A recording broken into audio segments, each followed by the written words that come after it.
Wheatley, and welcome to episode 217 of the Wheatley podcast. Thank you very much for joining us wherever you're doing so. Thank you very much to Aileen Duffy, who came on last week. I was a bit of a fish out of water on the episode because it was all about makeup and Aileen's a makeup artist and stuff. But it was really fascinating to kind of talk through that kind of stuff when you're just kind of hoping that the questions aren't silly. But Aileen was very patient with me, so thanks, Aileen. Subscribe to our YouTube channel if you would. That helps an awful lot. Excited to say our guest this week is the author of The Herbalist and Her Kind, Niamh Boyce. How you doing, Niamh? Hi, how are you? I'm good.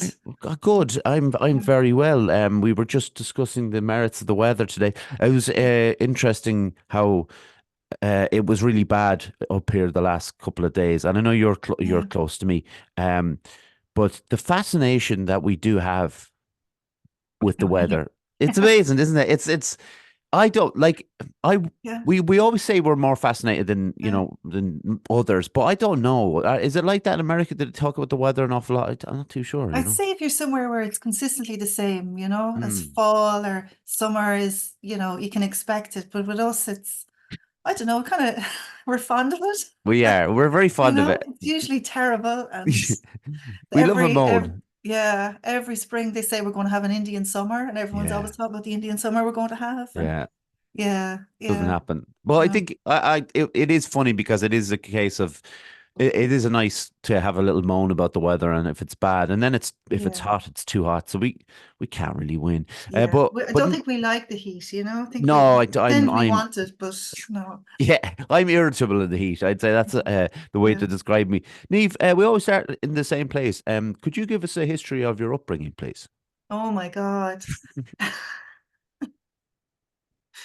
All right, I won't be long-winded. That's all right. So I was born in Dublin and I was brought up in a Thai in Kildare in the 70s and 80s, I guess, would have come of age in the 80s, if you want to call it that. And I started writing then in my late 30s, nearly 40, Right, when I started writing. So I would have um, initially have been really interested in art. So right, I was always doodling, painting, drawing, um, anywhere. If I didn't have a page, I'd draw my arms, So, I love books and I yeah, love drawing, and my dream was to be an artist, be a painter, right. and I went to art college, and it didn't just whatever it was at that time, and I think it was the pressure of producing certain kind of work, and also the environment was quite harsh and quite that kind of break them school of, Mm, I don't know, I don't think it exists anymore. I hope it doesn't. But it was in early 90s. It would have been the break them school of teaching. And so I left that and I went and did a degree in UCG then in English and history. And I worked in community development then for years. That was my background. And I only started writing then when I moved back to Laois. I lived in Galway for years. mm. I love Galway City. And when I moved back to Laois and my children were young, I wanted to do something to break the monotony. Yeah, I know it was exhausting, but it's yeah, that kind of thing where, so there was a short story workshop, and it could have been anything. It could have been pottery, it could have been metalwork, anything. I would have gone to any kind of workshop to get out of the house at that stage. And it was short stories, and I started writing them. And it's interesting to me because I love reading. I was always mm, reading, and it never occurred to me that I could be a writer, that I could write a book. But when I went to the short story workshop, I was around 38 or 9, and I just couldn't stop. I started one and another came and another came, and it was like years of story were there brewing, mm. and they actually came from somewhere really surprising. They came from my own childhood and the kind of stories I heard. And that's where The Herbalist, my first book, came. Now, I didn't plan to write a novel, but it always interests me that why it took me so long Yes, to realize that's what I wanted to do. And I really think a lot comes from, I know it's a cliche, but if you can't see it, to see it to be it. yeah, And I know when I was going to school, we read a lot, it was all male writers. And if there was a female, it was an Emily, yeah. and she was from either America or the UK. We had no, it's way back and things have changed. This is the 70s and 80s. There were no Irish, very few Irish writers, no Irish female writers on the curriculum.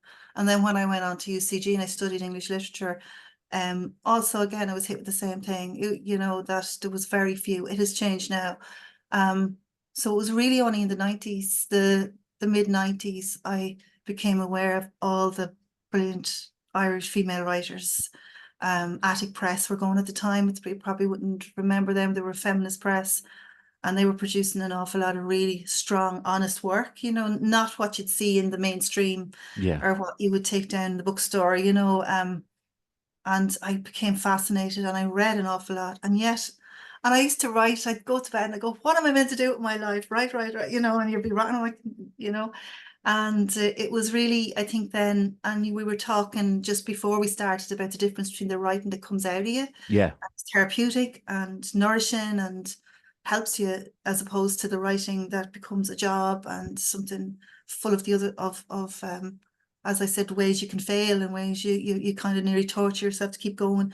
And I think that for me, I was probably blessed that the kind of writing when I started, I didn't have an email address, and I wasn't aware of all the ways that you could pitch a book or anything like that. And so the stories just came from that workshop. It was with John McKenna, he's a Kildare writer, and they were very much coming up from my heart, you know. They were not fashionable, there was no light bulbs in them, they were all very, you know, I suppose your traditional kind of cliche of an Irish story, because they were coming from the 80s, and in some ways before that from things my grandmother told me.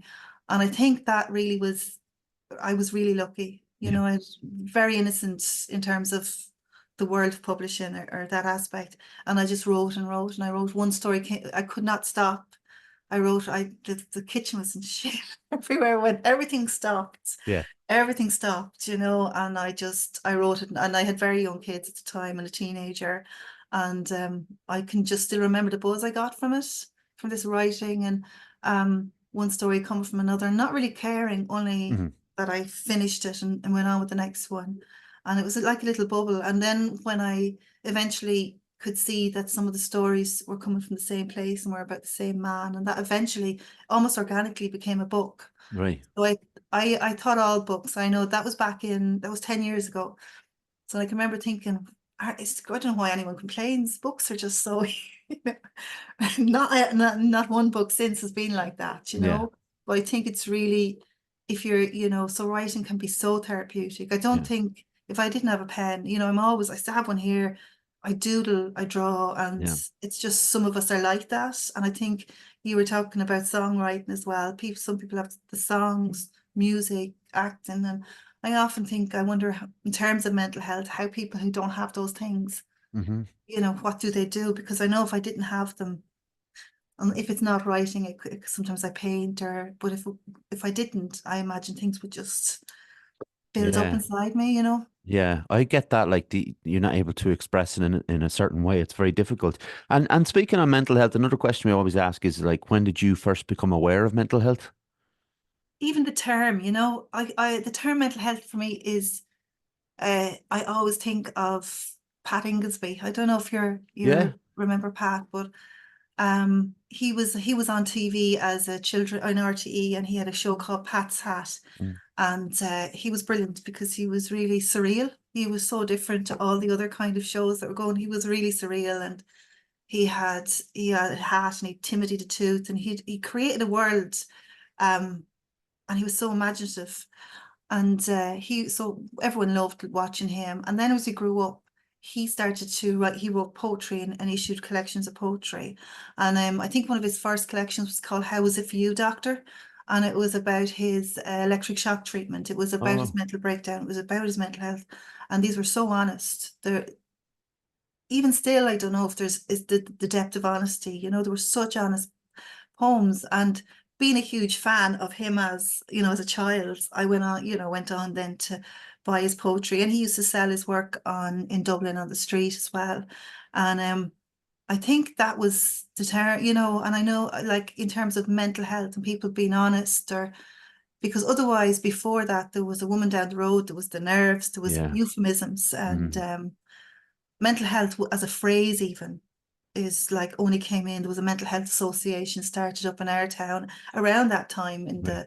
I think it was the late 90s, you know, but in term mental health was other things other people had. Yeah, yeah, You yeah. know, but it was something in it always stays with me in his work, and he's unchanging, in the absolute honesty of Yeah. how his loneliness, his fragility, the no bravado, it was his writing. He writes as if he's no skin, Mm. between him and the world, and I think in some ways, without that being something I decided to know, it's something you just went, all right, so Mhm. become aware of that. But like that, it wasn't something you applied to yourself. Yeah. Nowadays it's there, if you're on Instagram or anywhere, there's tools and techniques in little pictures even, if Hmm. you're feeling blue, you can try these 3 or 4 things, or if this, and podcasts like your own, or so there's a conversation. And Yeah. as if it's not the conversation, if it's a conversation you feel excluded from, you can go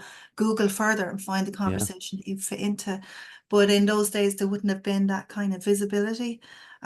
People like Roddy Doyle as well. Hmm. When he wrote The Family, that Yeah. was groundbreaking. That movie was a film. Well, it was a TV Yeah. I series, remember that. but that was absolutely groundbreaking because it showed for the first time, I think, family dynamics, what it went through everyone's eyes, Yeah. down to the toddler in the high chair, all absorbing the dynamics and the so-called dysfunctionality of the struggle between the parents and the domestic violence. So people like that, it's funny, like I'm going back to writers, isn't it? It's Yeah. that honesty is there, writers in film, and John Lennon, like I adore John Lennon. So that would have been, I can still remember having the tape recorder and recording, because he died in 1980, and that meant that all his songs were on the radio again Yeah. and again. And I can still remember lying on the carpet recording Imagine Mm. Woman, Jealous Guy, and just him too. He's another man who's very show what was very honest, Yeah. when he wrote, and then when he wrote Beautiful Boy, to hear now, because this was a society where men didn't even push buggies Yeah. in small town Ireland in the 80s. It'd be, why would he be pushing it? It'd Mm. be like, what's wrong with him? Yeah. Or if he did push it, he pushed it with one hand, in Yeah. fact. Yeah. Yeah. Just like, but his song, I remember listening to Beautiful Boy, and it's so tender, Yeah. and things like that. So I think with that, it's music again, isn't Mm. it? Yeah. There's something about that, Niamh, because what I find with lyrics, because I don't know, and I wanted to talk to you about poetry because I know you write poetry as well. So when I'm kind of detached from poetry, and I almost feel like it's above me or something, that I can't quite connect with it. But when I read something like John Lennon's lyrics, I feel that I feel that there's something there that I can grab onto. And I don't know if that's something to do with the idea that poetry, some people think opera is posh and for people who understand or who have deeper thinkers. And the same with poetry. When you started writing poetry yourself, you were obviously like Pat Inglesby was someone you were reading, and I'm sure there was many others. Did you feel like some sort of because I think I'd feel like a bit of a fraud if I started writing poetry, basically. Yeah, yeah. No, I know exactly what you mean. Like, there's even a poetry reading voice, isn't there? Yeah, And you there can is. um, and I think it came from the fact that I would have seen them as there's two worlds: the worlds of the poets that I read in school, where we had a book called Soundings, and Yeah, I oh my remember that. God, the amount of notes, Yeah. and the teacher was telling you what the poet meant, and what was a metaphor, and that this was a simile, and this was, sure, it destroyed it for you, Mm. well, for some people it inspired them, Yeah. but be like, well, you wouldn't be going starting something like that, Yeah. and Yeah. also it's very interesting. Soundings, the introduction was to the reader, and it was he, and Yeah. and it said in the introduction, it said this covers all of the great themes in the world, and not a woman in it, like no childbirth, and Yeah. but Yeah. anyway, but I can remember that, but I can remember the very last poem, and it was oh God, it was called Mirror in September, Right. And it was basically about a guy, it was those that have reached the age of Christ or something like that. But it was basically about a guy who was really hungover looking in a mirror.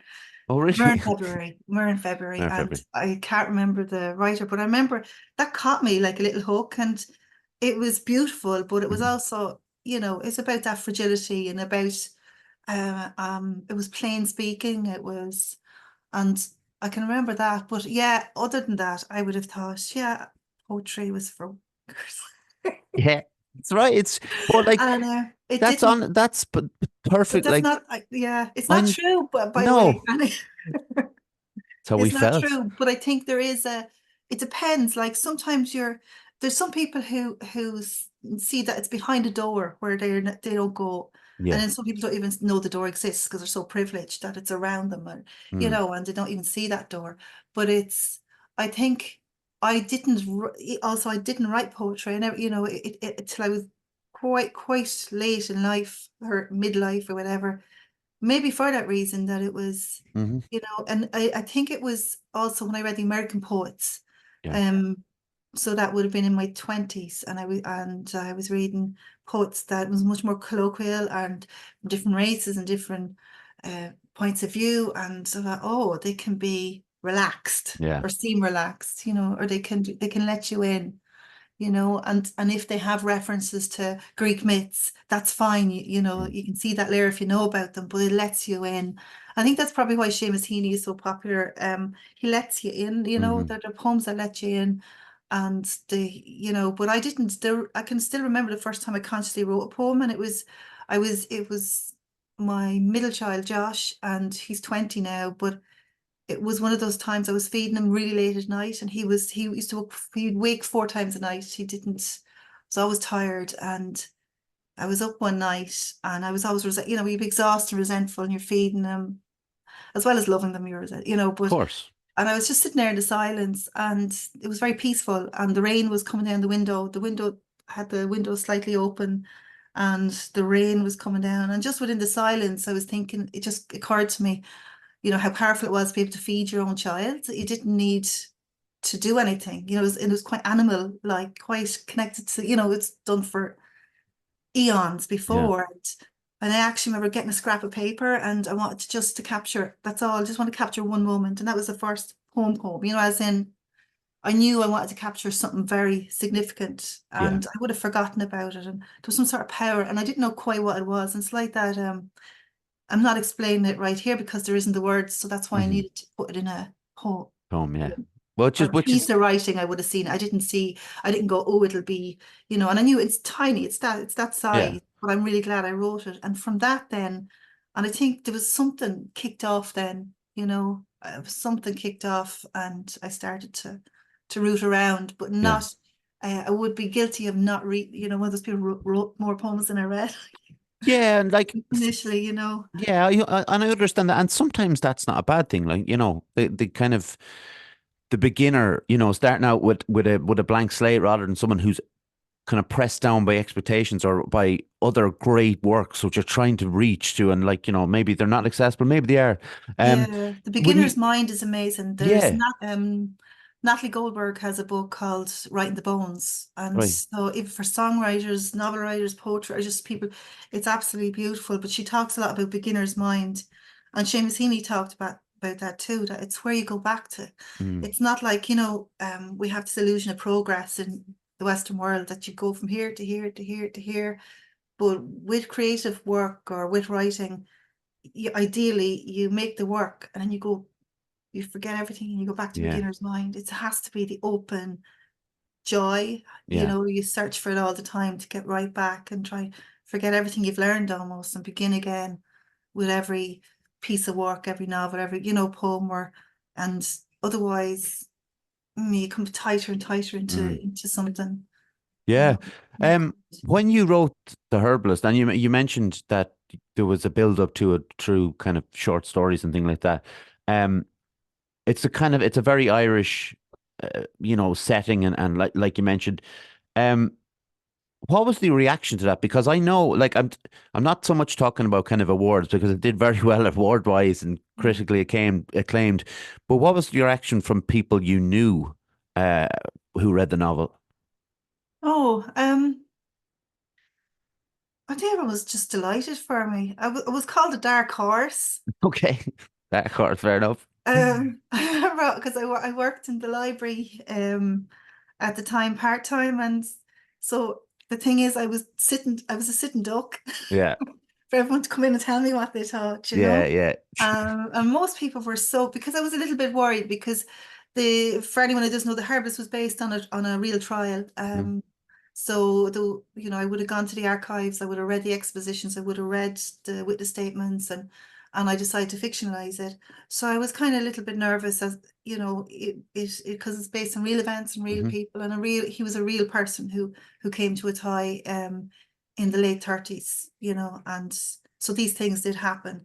So I was mixing fact with fiction. So, oh, I was nervous, but it was so, everybody was so happy for me. Yeah, Everyone, and I think it's funny, Irish people are like that. It's like, don't talk about. And then a book comes out and they're like, yay, well done. yeah, There's something in us. There's a lot of, I don't know whether it's an Irish thing or particular to here, but everyone was just so delighted that I had written a book, yeah, and yeah. they were really eager to read it, and I didn't have any any negative feedback. Mhm. At the time, the parish priest did come in to the library. Really? ask, he asked me a few questions, Oh, fair enough. but I wasn't stoned, and I think in some ways, looking back, and it was material I had to handle really carefully. I Of feel course. it had to be respectful, and I think because I knew that, and because I was asked to write that book as a real true crime book, Hmm. Oh, not right. it was suggested to me. Yeah, So my route to publication was through the Irish Writers Centre Novel Fair, and at that several books, several writers go and meet all the agents and publishers in a kind of speed dating kind of yeah. scenario. And it was said to me a few times by certain agents about the book. That was the book I brought to would you not write it as a true crime, or not Right. write it would do really well as, and I didn't, because I felt I'm not going to step into that arena. Yeah. This is, in some ways, I felt it was my story to write because I heard about this man, the herbalist, as I was growing up, Hmm. and the stories were just coming up, and it felt real, and I felt I had the voice of the town, and I felt the voices worked, but I didn't feel I had a right to step. I had a boundary, and I Yeah. want to stay respectful, and I wanted to protect privacy as well. So I kind of balanced that, and I never ever discussed. There was a lot of publicity afterwards, and I did a lot of radio interviews, and I never ever discussed the real case. Hmm. Yeah. So we kept it to the book, and there was things I knew. I sat down with myself, and I knew I'm not going to explore that. I'm not going to mention this, and I'm not. And this is my boundaries around what I'm going to do. And I think because I did it that way, and the book became about the fictional characters, then Yeah. about that it worked in that way. Yeah. Hopefully, Yeah. But Well, I was, yeah, it was just how great people were, very very kind about it. Yeah. it did so well, and you know, even do you think about the awards? Like, do they matter to you? They matter when you don't get them. Yeah, yeah, yeah. Yeah, that's fair. Um, I think, it's that's a really interesting question, because I didn't, when you're not writing and you're not publishing, I never knew about the awards. They meant nothing to Yeah, me. When yeah, of I course. when I wrote The Herbalist, they meant nothing to me. I didn't even know they existed. Um, and that's true when I was writing short stories. That's, as they started, John McKenna said, "Oh, you should send one to the Hennessy Prize." I had never heard of New Irish Writing, and I hadn't heard. No, sorry, I shouldn't say that now, but I know they're very well known now. Of But course. I hadn't, so now I sent things in and I got shortlisted, or you know, they were exciting times, but I wasn't chasing them, and I think that's Yeah. important. But yeah, they are, and a lot of these awards are run by volunteers, or they're run by people who do it out of love. Mm, Like New Irish Writing has been running for years and years and years, and it's one of the few short story and poetry competitions, or as you could call it. There's no entry fee. mm, It's across the board. You can enter any time, and that's I suppose that was my first success. Kind of I had written a poem about my aunt, and won the Hennessy Prize for that in New Irish Writing, and it brings you to, I suppose, to the attention of yeah. publishers, But also you're supported. There's an ecosystem. It sounds it's very hippie, but there's writers who keep supporting other writers even though they have, reached a level where they don't need to.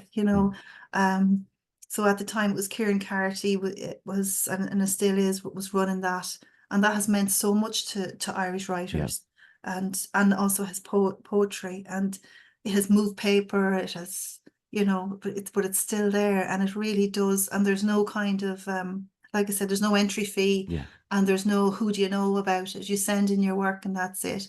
And I think as a short story writer and as a poet, the competitions and awards, they give you a kind of an encouragement, shortlisted, longlisted, they give you deadlines, and they just have to be something in the background. But they do, I think in some ways when it comes to novels, they matter more to the publishing industry than they do to the writers. Right, okay. And like, so, and in on Twitter, it's like a cesspit of it is a cesspit of bile around it. So kind of, but a lot of, and the Irish Book Awards, they only started, I think, it could be 2011 or 12. They have really done great things for the Irish book industry, because people probably don't remember what it was like before. So they put in a spotlight on books every year, and elevating them, and put, in a way that didn't exist before. Some people might say, that awards can be negative, and obviously because not everyone can win, or the right people, as they see it, don't win. But it does put a spotlight, and the Irish Writers' Centre are amazing. Their novel fair has put a spot that didn't exist before 2012, and it puts a spotlight on Irish writing. It gives writers a chance to send their work somewhere, and to get feedback in terms of how they do. So yeah. I want to talk about Her Kind. When you read the synopsis of Her Kind, it's like, how does somebody write about this? Because, right, you've already talked about historical fiction. You've already talked about kind of a mixture of fact and fiction as well, and the idea of writing from the point of view from people it's a 13th century. Is that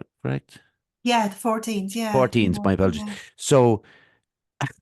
First of all, why did you want to write about the witch trials? Okay. I didn't. Okay, next question. I know. Like I didn't I didn't. I was working on a novel, and my editor at Penguin, Patricia Deavy, mentioned Alice Kittler, who was just to let people know, was the first person accused of witchcraft in the British Isles and Ireland.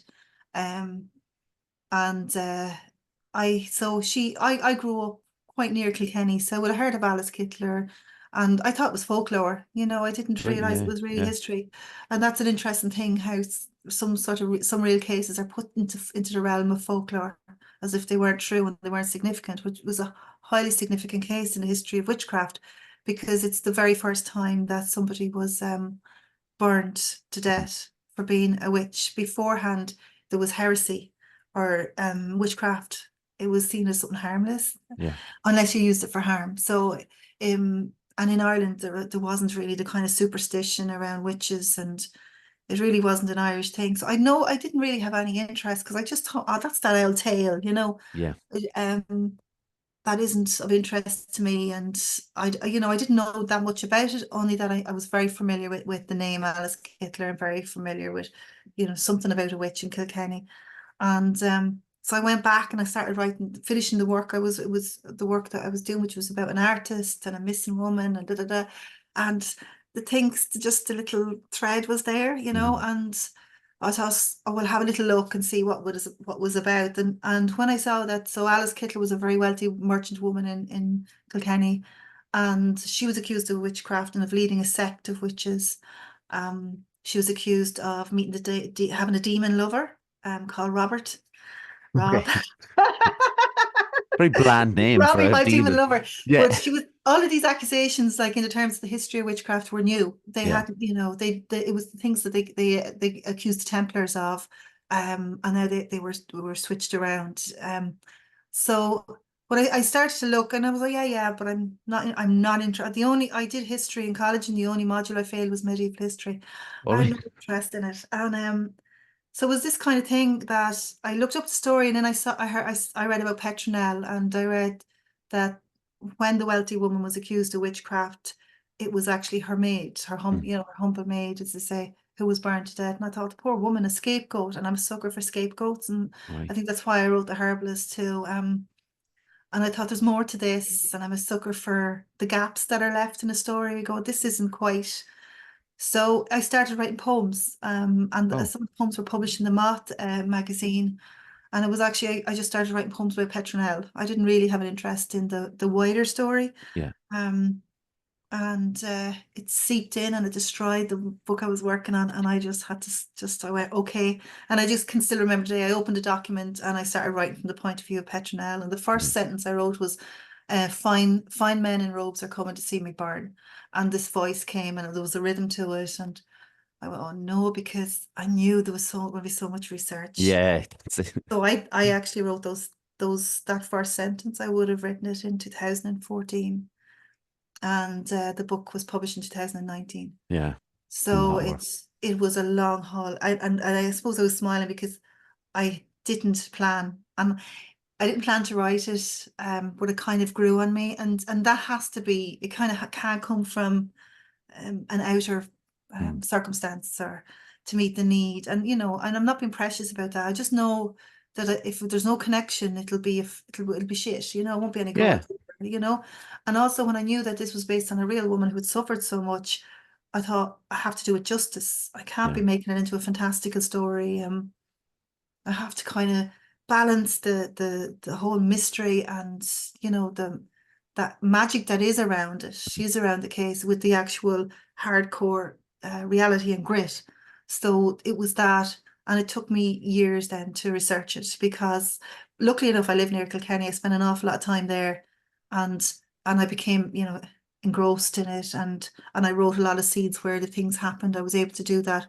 So I think it was that if the setting was, if Alice Kittler and the witchcraft trial had happened somewhere I couldn't travel to and sit in the place of it, I Mm. couldn't have written it.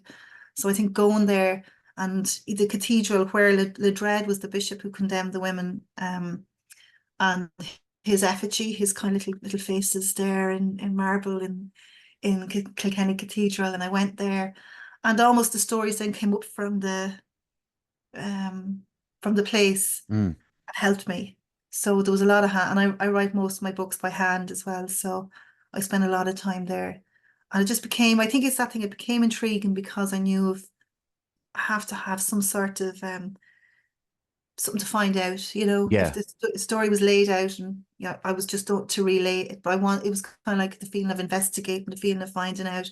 And there's some great resources then in Kilkenny. So, but it took me a long time. I submitted then the book in 2018. So it took me 4 or 5 years with the But research and writing. doesn't that kind of show that how much you cared about the work though? Like, because obviously Yeah. you're putting a lot of work in to kind of research it as well.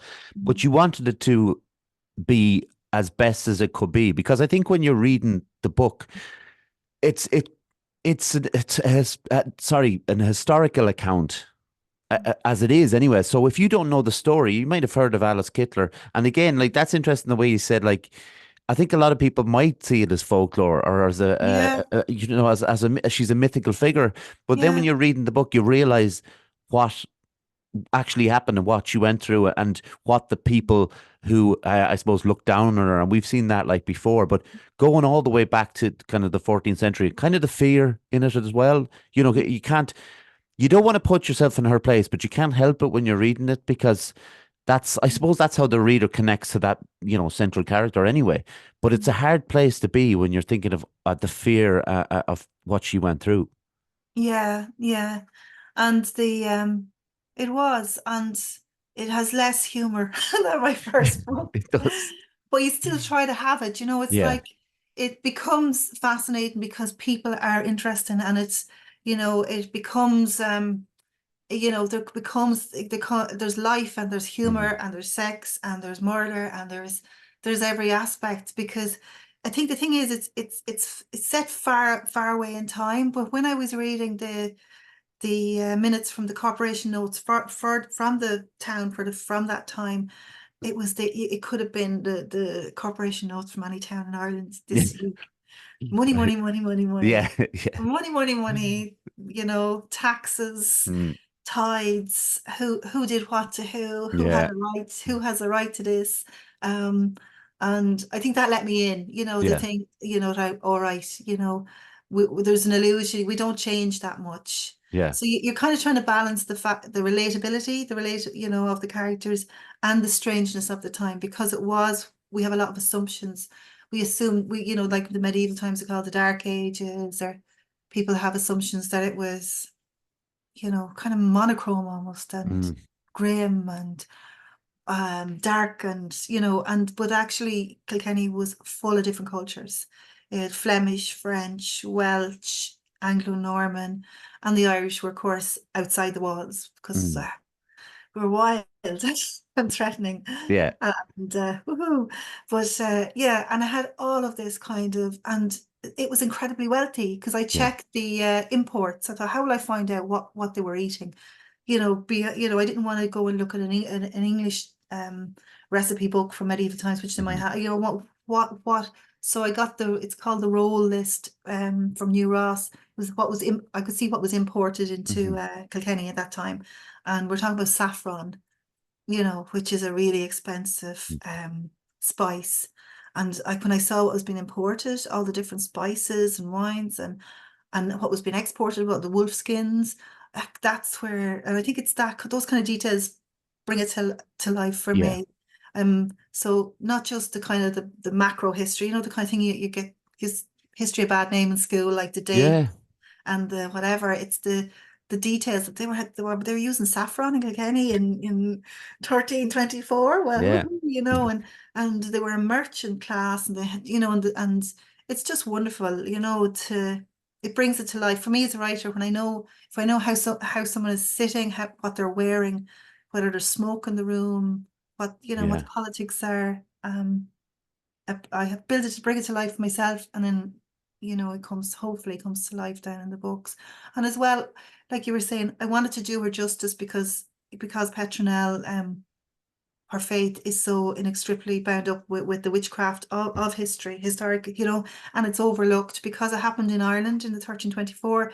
Often witchcraft books, they all start in the 1600s with the so-called witch Mhm. craze and Salem. And and also because the tricky thing is that it was the British Isles then, and it's not anymore. Yeah.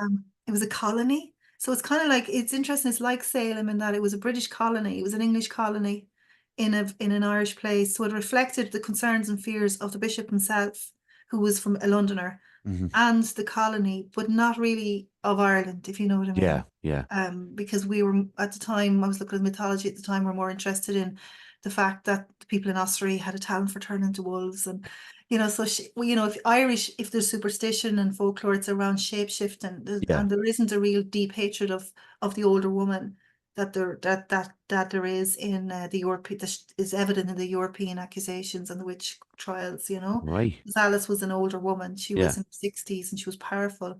Um, but that's not really reflected it was a kind of a once off, Right. because usually if something is as powerful as a witch trial like that, you can see in other cases it's almost contagious, like a Yeah. fever, that kind of thing of, oh, he's a witch, she's a witch, and it spreads and it becomes something. But in this case, it never did, Mm.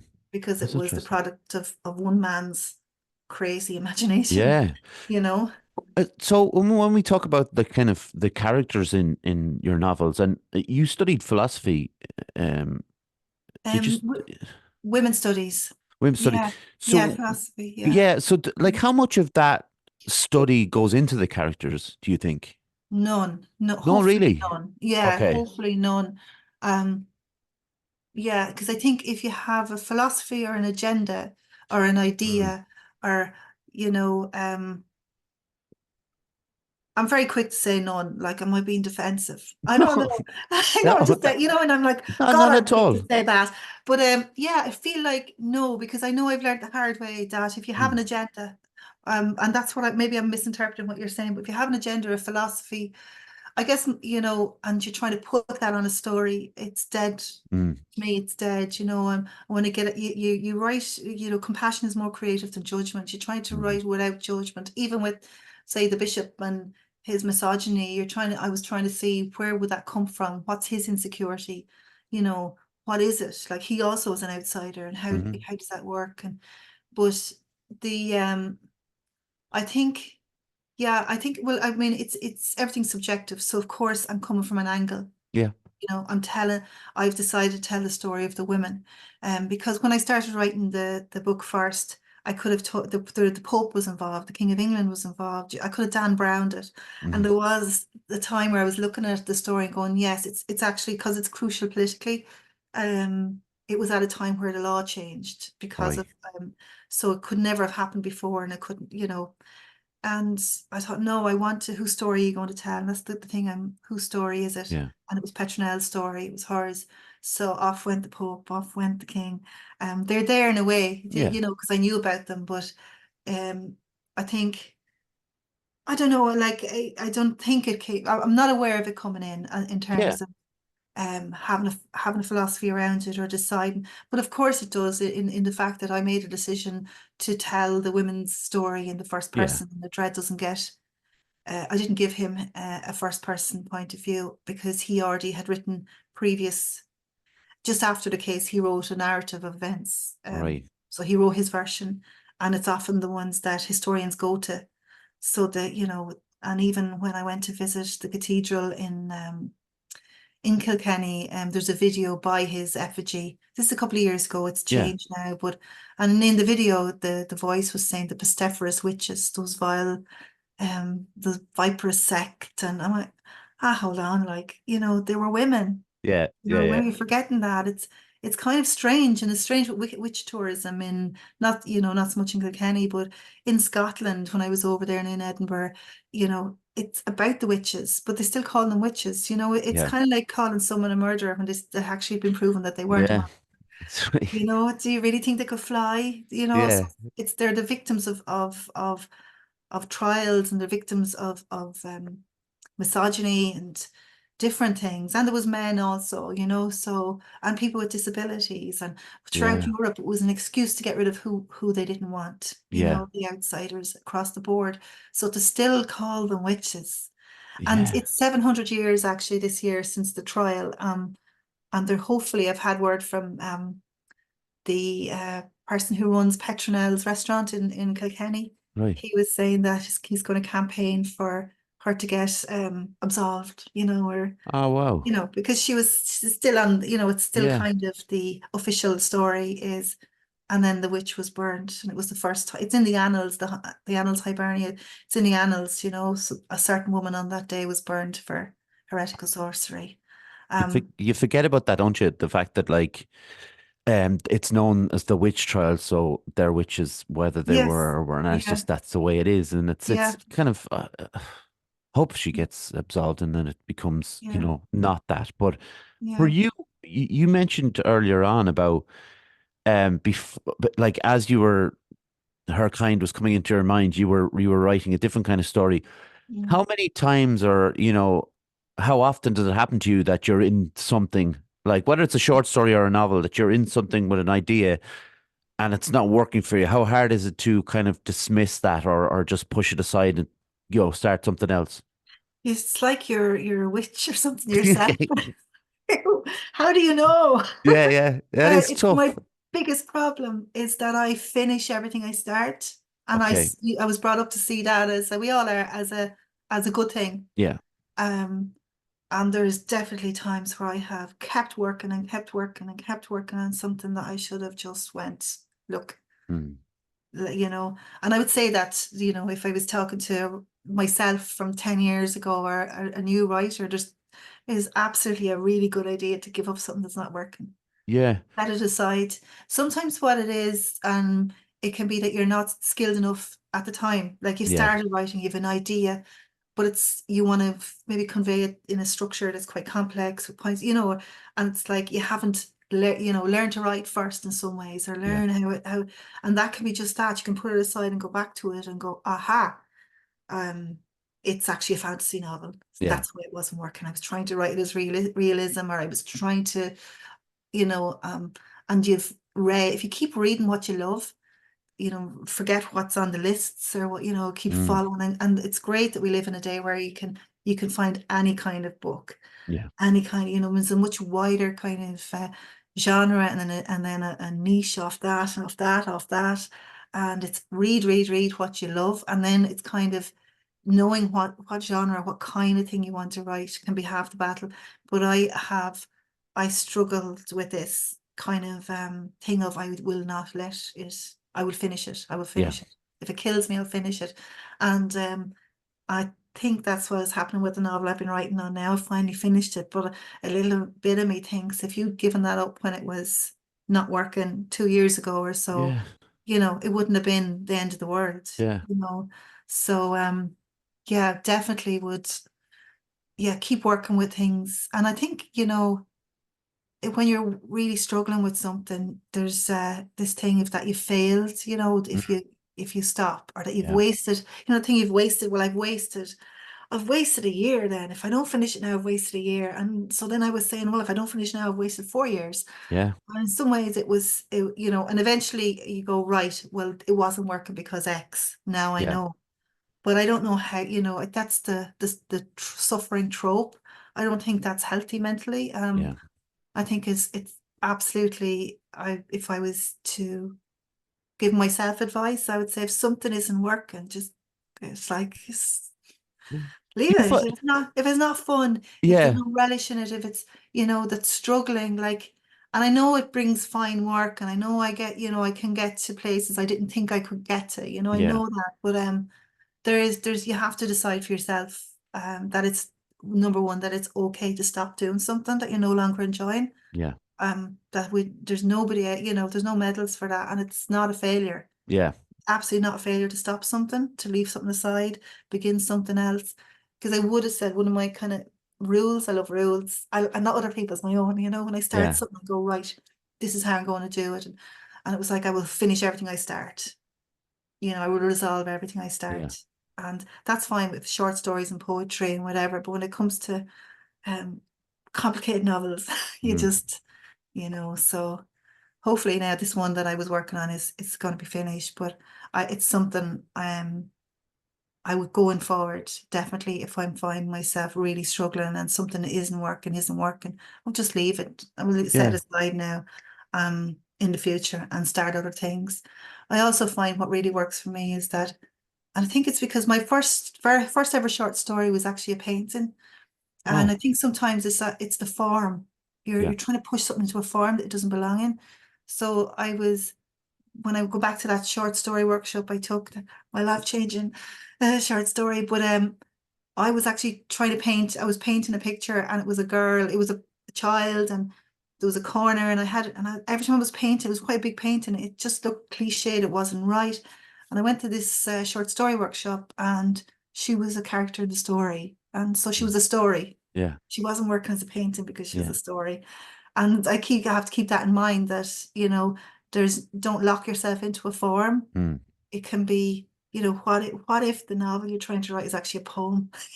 Yeah. What if it's a song? What yeah. if it's a monologue? Yeah. It's keeping open to how the thing itself wants to be shaped. It has a rhythm, and it has, so I love that first draft stage where you're Yeah. kind of letting it in and not judging it, and going, oh my God, it's not that, it's this. It's Yeah. not about That's, that. I don't think like that's for a lot of people that will be kind of outside the box thinking, because they won't whatever it is art form they're using, they will think that, well, I can't do the other thing, so I have to squeeze it into this kind of form of a Yeah, short story or something, and that's finding out about yourself as an artist, I suppose, as well. yeah, Um, yeah. when you when you look at your work now, obviously, short stories, poetry, novels. Have you seen, because you mentioned earlier on about like how we're supposed to see ourselves as this, like kind of going up, Mm. progressing all the time. Have you seen kind of an improvement in your work? Has there been a point where you've thought, this is my masterpiece?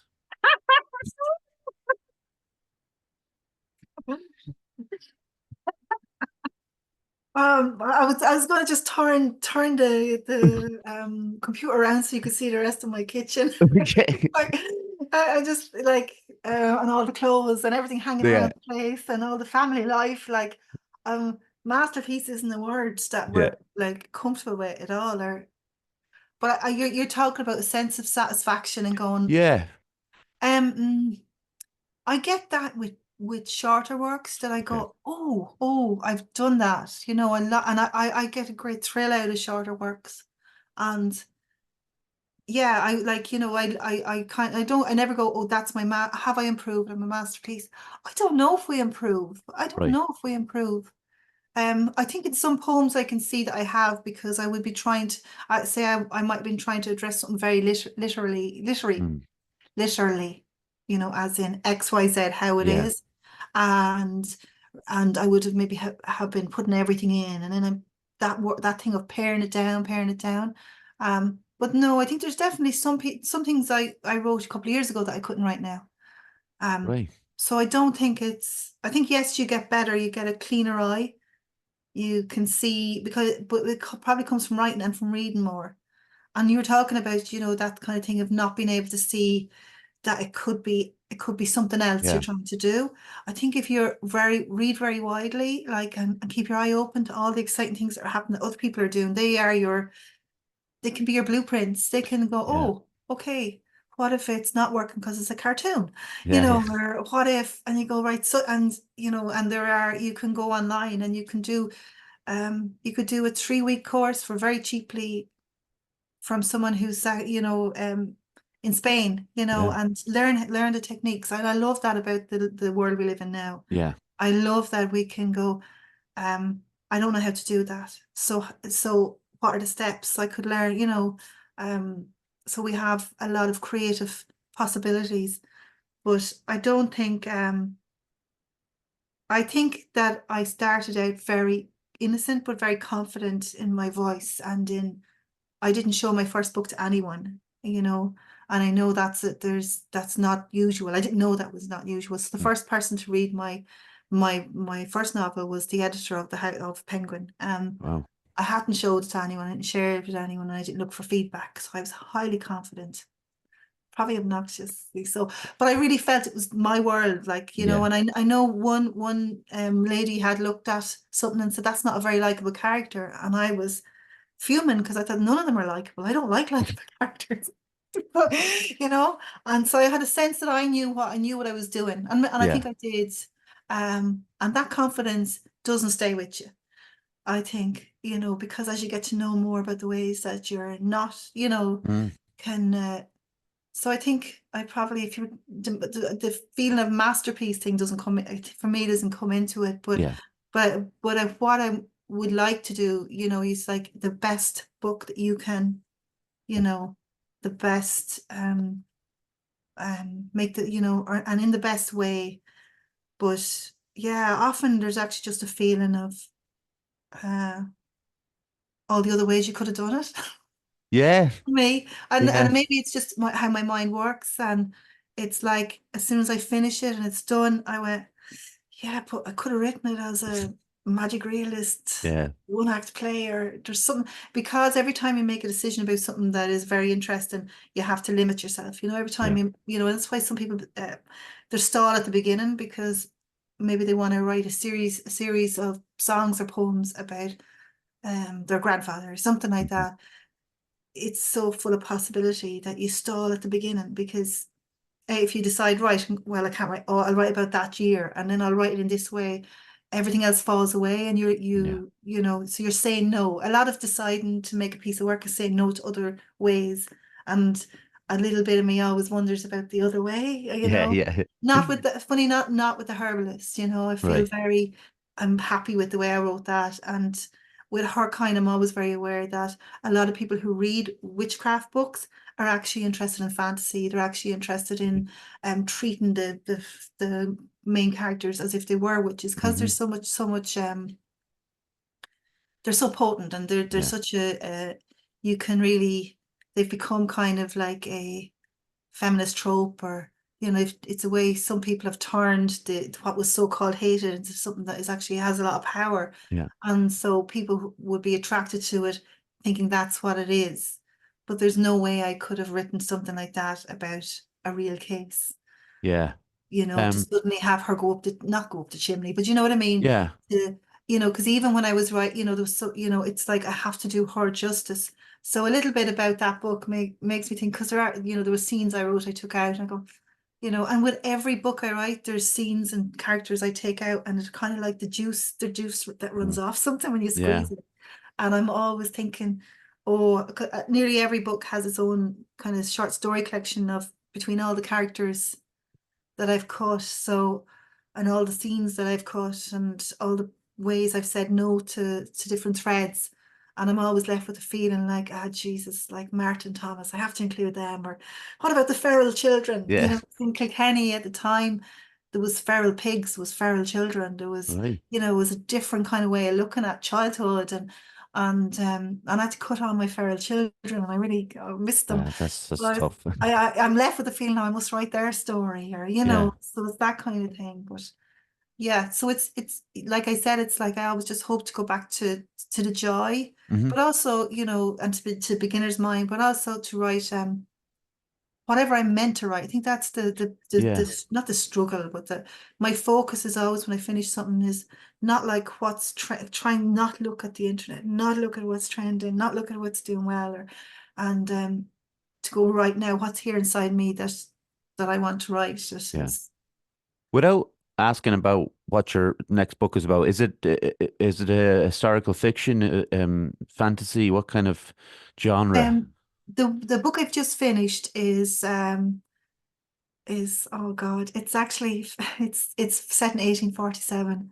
Okay. So it's the story of one woman, and it has sections where she is in Ireland during the famine, and sections Oh, where she's a medium in a Victorian seance in Edinburgh. So wow. it's a dual timeline. So it's exploring the idea of seances, and Mhm. that desire, that was big at the time, to get in touch with people who had passed over, as they say, because there was so much child mortality. A lot of children died in birth, and it was a huge preoccupation of the Victorians. Yeah. Um, what happened to them, and the grief, Yeah. and so there was it's based on a true story, a real writer called Katherine Crowe, and her salon in Edinburgh. She was interested to talk about mental health. She was Mm. cancelled by Dickens. If you, she was, Okay, Dickens was canceling she, people. yeah, well, I'm saying cancelled, but she Yeah. was, yeah, she's someone who had a slight episode. So she was a very well-known novelist. She was sold really well. She wrote the first paranormal book investigation Right. called Nightside. She was groundbreaking, and she had a little episode where she ran naked down the street outside her house. And you think in the Victorian times, where to show an ankle was iffy, Yeah. Yeah. Um, but no more than anyone else was doing. Everyone was on opium in those days, and Yeah. Yeah. exploring mesmerism, and exploring and experimenting with chloroform and ether, and you know. So so that was an episode one night, and somebody then started writing letters to the people, to other people, and wrote a letter to the head of a magazine, a journal, a literary journal. What was a more supernatural, mesmerist kind of journal, Hmm. and she was outed, and Yeah. she was dropped. So she was dropped from Literary Society, and she really interests me because on the occasion of her kind of shaming and dropping, they only referred to as a certain lady, a certain Mm. spirit rapper, a certain whatever. And she wrote to them and said, I am that lady. And she wrote to them to kind of defend herself, but she didn't hide behind a anonymous, Yeah. but so she interests me. And the fact that those events happened in around 1847 meant they happened around the time of the Irish famine. And so when I went to visit her house, and was out walking up and down the street, I was just writing about her. I realized, Niamh, you wouldn't get inside that house. It's in Newtown in Edinburgh, and it's like got all the steps up to it. I says, you're an Irish girl, like where would you be? I said, you'd be in the kitchen in the Yeah. back, Yeah. And it started to make me think then about a way of telling the story through somebody who came over from Ireland, Yeah, and that led me to my character Bridget. So that's brilliant. that book, hopefully sent to the agent. So who Well, knows? Yeah. I really hope it's published and I get to read it. Ah, thank you. We always, Niamh, we have to ask this. We ask everybody, but the sounds of things you don't get much of this. But if you do have spare time, what do you do with it? Oh, um, yoga. Good, Um, good, I lift weights in the morning. nice. Um, I'm kind of a one-track mind person. Like I find it Okay. really, I love creative art, writing. So I read, but Mm, yeah, so yoga will be the second. The number one is the writing, yeah, of reading, painting. But like that with a family, you do it wherever you can. course.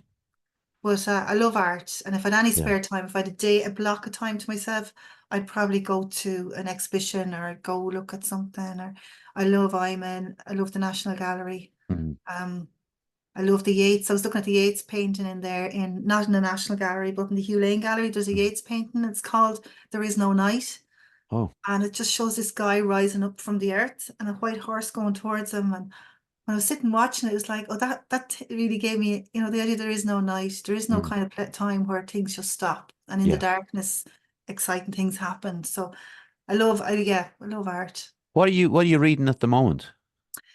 What am I reading at the moment? I'm reading Kindred by Right. Octavia Butler, because it has this motif in it where she is taken from her real life into another time. Okay. And it's something I was exploring I have a bog man in my last book, a bog body Yeah. that comes to life. And I was thinking, oh, she's not doing something similar, but that kind of moving from different eras. So I'm reading that, and I like to read. I'm reading also, actually, hold on, I have it here. It's another Irish writer. This is Rosie Hannigan. So Oh, that's the Sunrise Swimming Society. So that's actually Amy Gaffney. She's a Kildare writer. So I picked that up at her launch. Um, fair play. because it's I, really nice to read what people around, yeah. people Well, are yeah, you have to stay. producing. And when Yeah, you know them, yeah. when you know them as well, it's lovely, You you got to know. stay in touch with the what what's happening because it's Mm. very easy to drift out of that. I think, Yeah. I've said this on the podcast before, but apparently when you're 26 years of age, that's when you stop listening to new music, and that's not Oh good. no, Well, that's what they say. that's so true. I don't know, it's 26, but I know for a fact, only for my sons and Yeah, daughter, yeah, they're the ones that are bringing new music to me, yeah, because I'm Janis Joplin. I'm still going up. I'm still and it's that, and I'm so grateful, because it was yeah, like I loved the Final Femmes, and I love that my kids love the Femmes, and I have some of the albums. And so when they were younger, it's me going, listen to this, listen to this. yeah, yeah, Now they're in their 20s and Rose is 30, and it's like they're going, listen to this. yeah. It's really exciting for me, but I know for a fact, was that not the case, I'd be still there with my Yeah, CD. And but yeah, I'd be but really, like you're right, and that goes with I think it's different with books, obviously with literature, and I think it's different with yeah, films. But just mu music is something that I was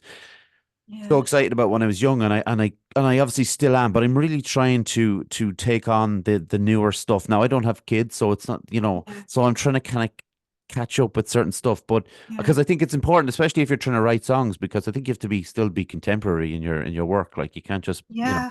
And it's uh, also like, I know, but it's like what you're doing here now by interviewing me as well, in a way, is that you support other people making work, yeah, because the exactly. big world doesn't give a shit, Yeah, the capitalism, the whole kind of thing yeah, doesn't care.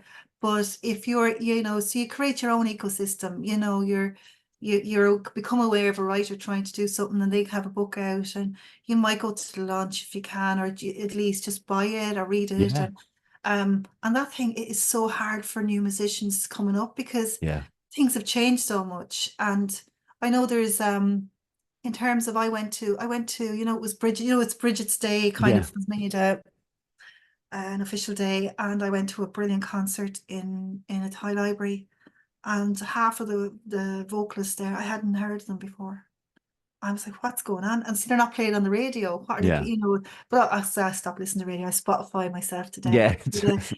But it's that kind of thing. There's songwriters. There's a brilliant songwriter in Cork called Molly Fall. She's a Right. singer-songwriter coming up, and she's amazing. So there's where I think I know people give out with social media that, but things like Instagram and platforms Yeah. where you don't have, there's no gatekeepers. Yeah. You can connect with the kind of music you like folk music, if you like, um, indie pop, whatever it is. You can go down a rabbit hole, but you can also support living, breathing Yeah. people trying to make a living, or even just trying to get heard. Yeah. Like who was it? Nick Drake. My son is married to Nick I Drake, love so them. Yeah. he's rediscovering people that um I used to like. But he was talking about the fact that he never knew how successful he was going to become, that he was Yeah. booed off stage the only time he performed live. And I'm like, oh God, wouldn't you love to give him a hug and take him there? Oh, We're God, listening now. So it's yeah. like to listen to people, to have, a lot of work goes into writing songs, a lot of work goes into writing a novel. And just to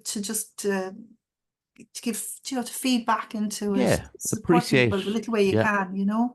Exactly. Mm. Niamh, you've been one hell of a guest, if you don't mind me saying. Oh, It's very. been fantastic chatting with you. Ah, Um, thank you. Thanks, it's David. brilliant. If you don't mind, I'll just close this out. I'll get a photo and we'll go on our way. Is that all right? Great. Thank you. Thank you very Thanks a much, million for Niamh. having me. Ah, no problem. I have to thank John for his tech support. I always thank my mum, my dad, my granddad, Jaron Calvin for the music, for the logo. Like I said earlier, subscribe to us on YouTube, or on Instagram, or on Facebook. Um, we're not on X anymore. That's an exciting news because I said I'm done with that nonsense. As we Yeah. mentioned it earlier on, it's not a nice place. Yeah. We're on Spotify, Apple, Anchor, all the podcast platforms. Obviously, thanks everyone for tuning in today. Most importantly, go buy Niamh's books because they're absolutely brilliant, and she gave you a great rundown of them. But to get into the world, it's fascinating. And once again, Niamh, thank you so much. Thank you. It was great. Lovely talking to you. You too. All right, everyone. See you next week. Bye.